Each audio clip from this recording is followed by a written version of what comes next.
Right now, there is a shift change going on. Not a normal workplace handover, it's one that's going on 400 kilometres above our heads. In the International Space Station, in the sky, it's moving. The platform around 28,000 kilometres an hour. It's orbiting the Earth every 90 minutes. Inside that capsule, astronauts Butch, Williams and Suni Wilmore, they were finally being relieved of duty, one that's supposed to be an 8-day mission, but they've been stranded for the last 9 months now. This is the moment the capsule was opened and the handover space team were greeted. There it is, confirmation that the Dragon hatch is open. That time of hatch opening is 12:35 a.m. Central Time on March 16th, 2025.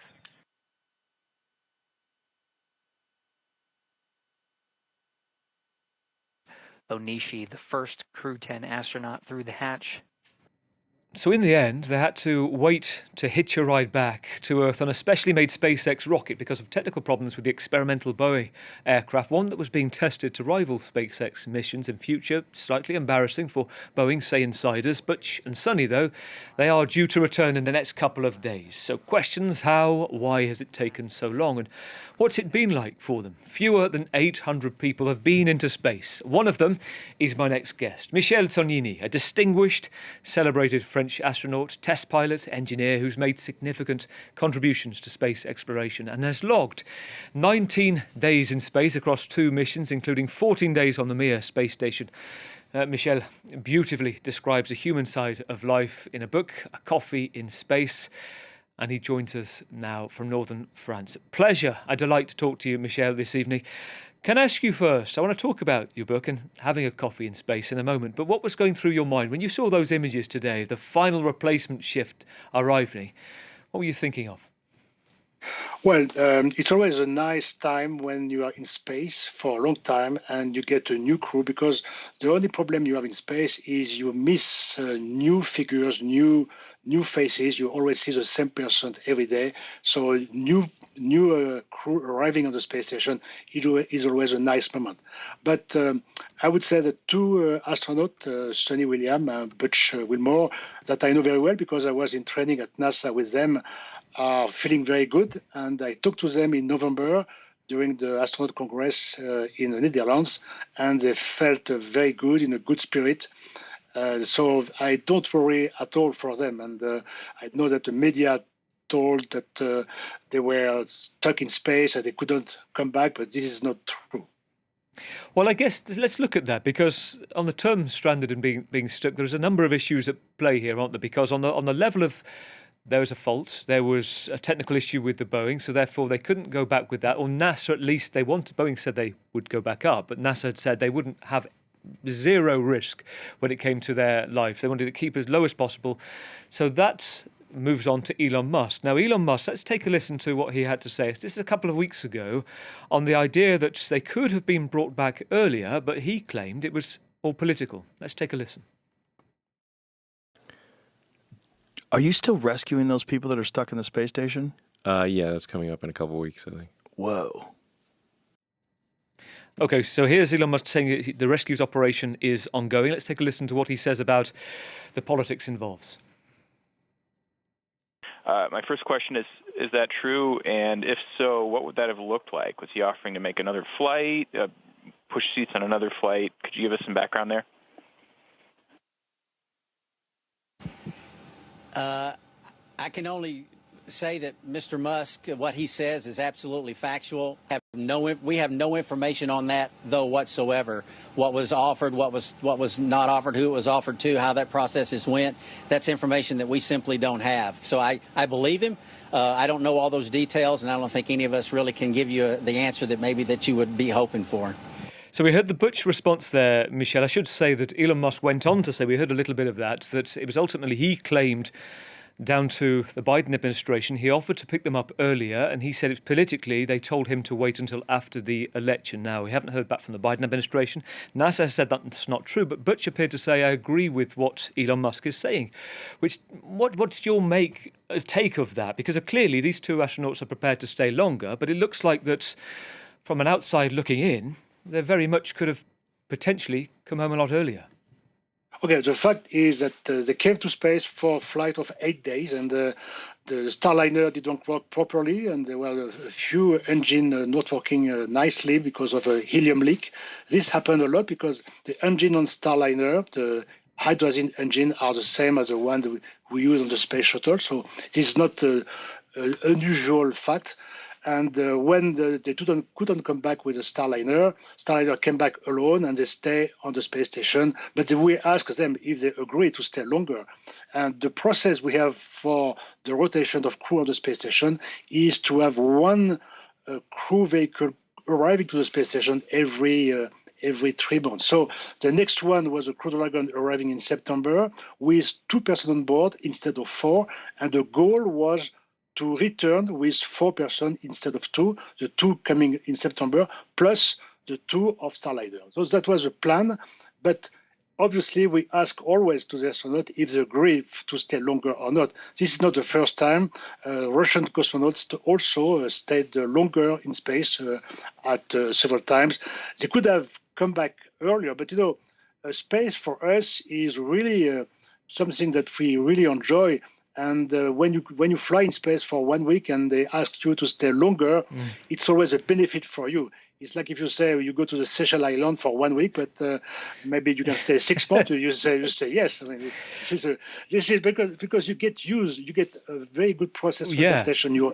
And after a while, you feel so good in space that you don't want to come back here. Well, to the extent, Michel, it's fascinating to hear, and also brilliant actually to have you on right now. Gavin, you've met them both. You can attest to their personalities, because this was a press conference a couple of weeks ago that Suni and Butch were inside the capsule, and we were hearing inside the station. We were hearing from, organised through NASA, and Suni Williams is asked what was the biggest challenge. Let's have a listen to what she said.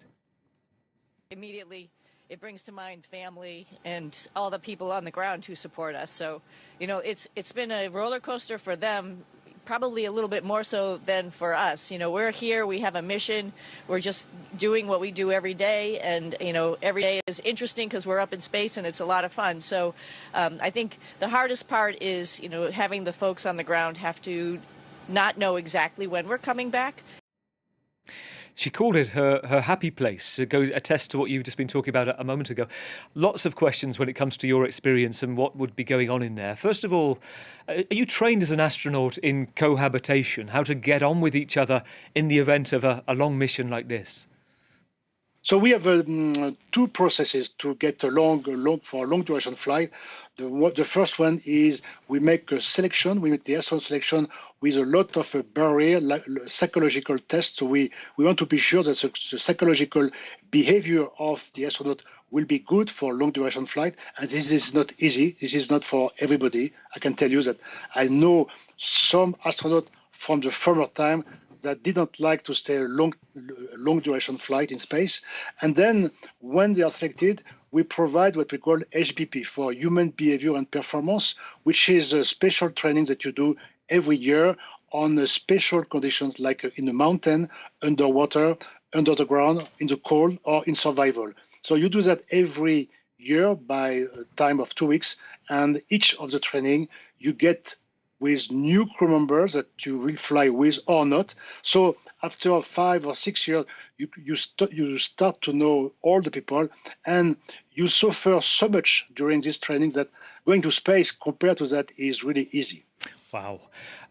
What was your biggest challenge on the Mir space station? So this was basically an orbital outpost that lasted 15 years. I think it was Russian-led in the beginning. That became an international endeavour as well. So talk about the conditions, the calibrations, oxygen, nitrogen. I think it was slightly more rough and ready, wasn't it, than the International Space Station is now. Tell us about that.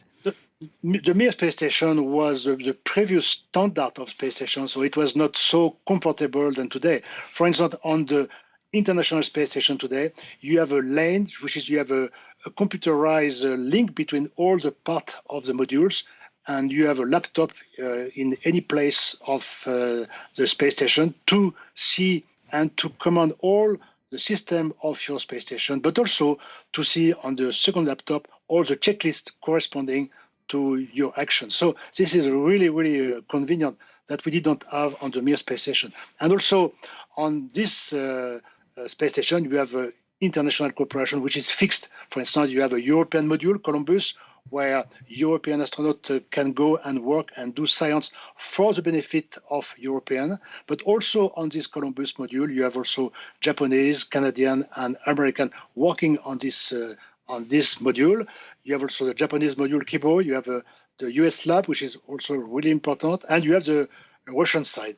One good aspect of this mission on the Starliner with Butch and Suni William is that we did for them what we call OBT, which is on-board training.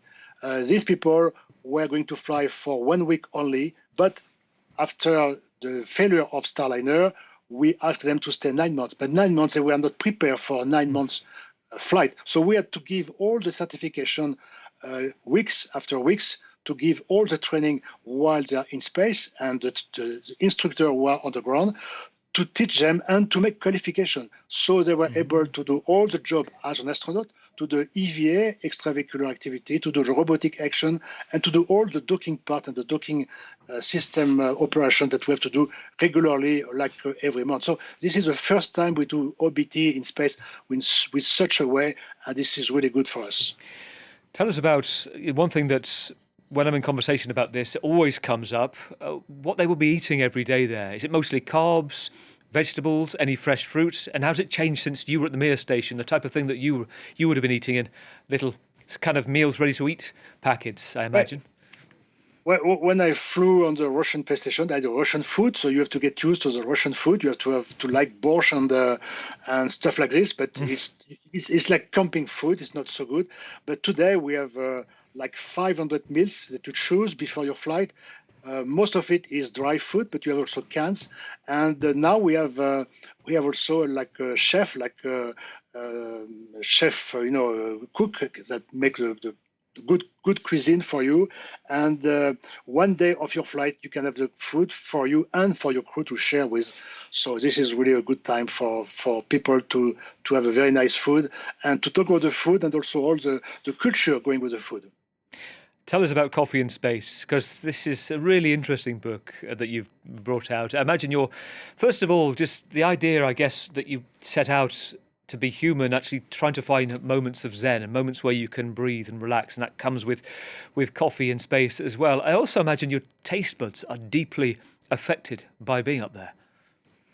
The Coffee in Space is a story that I talk to people when I meet people. And during my first flight, we launched from Baikonur with the Soyuz rocket. And after 2 days on the Soyuz rocket, on the Soyuz spacecraft, you join the Mir space station. So you are tired because it's like not very comfortable. So you are a little bit exhausted. You don't feel very well. You have all the feeling of being in space, like motion sickness and not so good.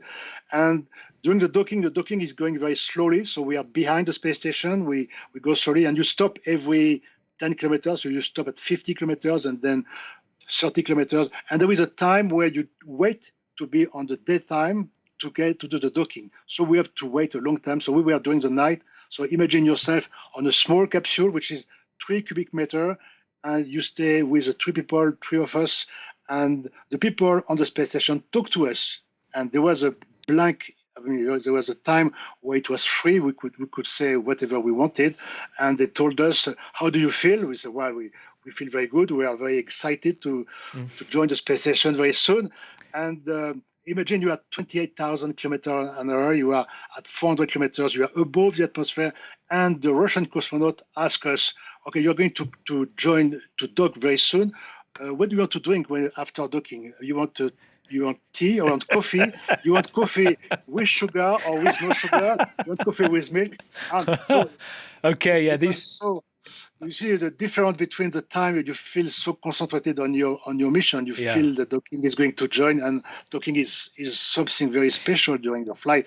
And people ask you want coffee with sugar or with no sugar? So the difference between the tone of what they said and the feeling that I had at the time is huge. was so extreme. So I decided to make the book or coffee in space. I love it. Let's take a look at this on that theme, because I believe actually a few years ago as well, Lavazza got in on the act and they brought in what they called a IS espresso machine inside for a trial there. But let's take a look. This is Major Tim Peake back in 2016 on the International Space Station. This is his coffee moment.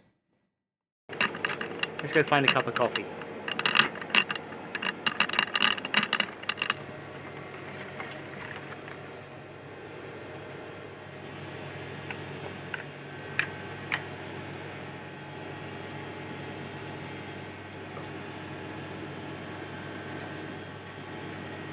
So now our coffee packet is filled with nice hot water. We just need a little plastic straw.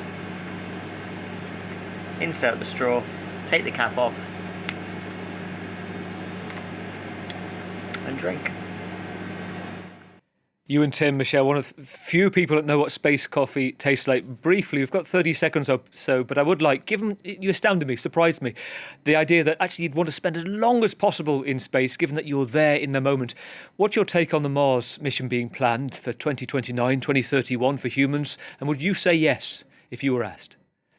Well, I would say yes. Even today, I mean, not today because I am not training today, but tomorrow I can go. We are about 600 astronauts in the world, from China, from Russia, from America, or from Europe. And if you ask all of them if they want to fly in space, they would say yes, even for a very, very long flight. The problem going to Mars is not the longer duration of the flight on Mars, is the fact that you have so many radiation that you will die after 45 days. So today we are not ready to go to Mars. We need to go around the moon for shorter flight in order to prepare and to protect ourselves from the radiations. Delight to talk to you, Michel Tognini, a celebrated French astronaut. Brilliant to hear your experiences too. Thank you for joining us.